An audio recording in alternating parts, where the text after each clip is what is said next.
This is David Diengenda here from Madman.TV. I'm here with Lewie. I don't want to butcher your surname. How do you say your surname? Because it's a very interesting surname. Yeah, it's Italian surname. It's pronounced Pochetty. Pochetty. I love it. I love it. And what origin is it? As he said, it's Italian. What is your sort of ethnicity? So I'm half British, a little bit Jamaican, a little bit Italian. That's my background. That is an interesting mix. I'm not going to lie to you. Like it's saucy mix indeed, and I can see Ben Shalom just nodding his head thinking, yeah, that's a brilliant mix, that Italian, Jamaican, English sort of thing. And do you think that sort of, helps out that sort of, do you have that sort of, have a bit of everything in terms of culture, in terms of like all these sort of cultures? 100% bringing the full package. Boxing in and out of the ring as well. Absolutely, absolutely. So we're going to sort of get straight into it in terms of who you are, what kind of boxer you are, because obviously this is going to be like, this is going to be like, I believe you're early in the career stages, so tell us a bit more about who you are as a fighter. So I'm only 1-0. I had my debut not too long ago, 3 weeks ago. Got a win, knockout. So yeah, I think you can tell by my amateur record as well that I like to come forward and throw a heap of punches.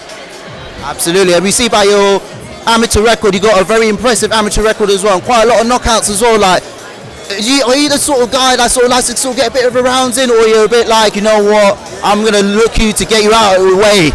Whenever I fight, I'm always looking to get him out of the way as soon as I can. Stay into my boxing, keep him well, setting the traps, and when I see the openings, I take them. Full grasp.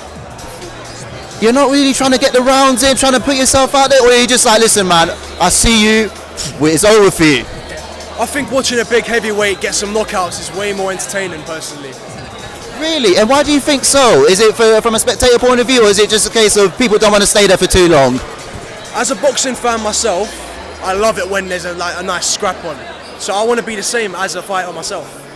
I hear that. And obviously, we're going to look a bit more in terms of what you got on your t-shirt here, Morgan's Boxing, Soper's House. Tell us a bit more about these, and what does it sort of mean to you? So Morgan's Boxing is my manager.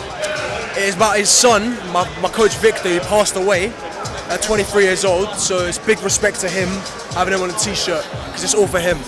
And Soper's House is where I train every day, put the work in, grafting. Absolutely. And what did what did he mean to you, the coach that sort of passed away? What did he sort of mean to you? Is there sort of fundamentals that he sort of taught you that you sort of bring into the pro game? Yeah, it's massive for me. It's my coach's son actually, so it's a big part for him as well. So, and I loved him as well. So we need to do everything we can to make him proud. Absolutely, absolutely. And obviously you mentioned before that Anthony Joshua was a big inspiration to you. Like, tell us a bit more about how Anthony Joshua is an inspiration to you, and do you think he's an inspiration to you from not only from a boxing point of view, but also from a day-to-day point of view as well?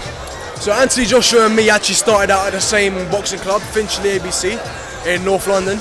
Very good boxing club. And with AJ, he's just so inspirational. I look at him as a role model, and he's a very relatable guy as well in terms of his upbringing and stuff like that. And also the way he fights is very like myself, I'd say. I hear that. And what is it about his fight style in particular that you sort of taken into your sort of fight style?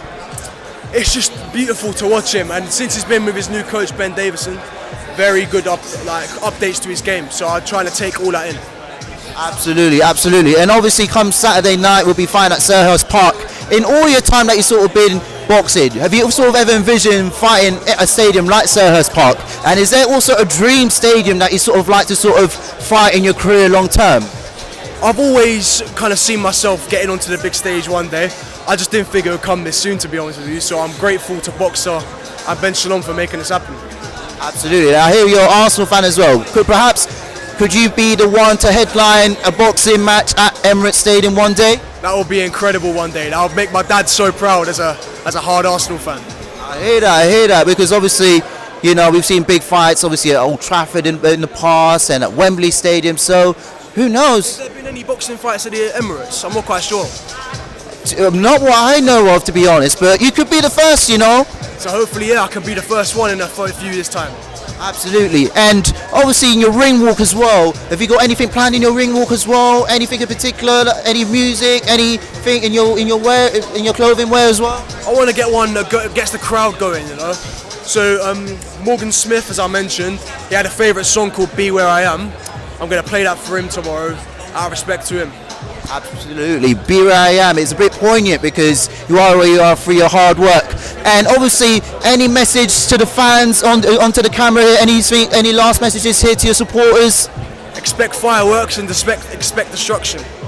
And on that note, we're going to leave it there, my man. Appreciate your time. Thank you so much.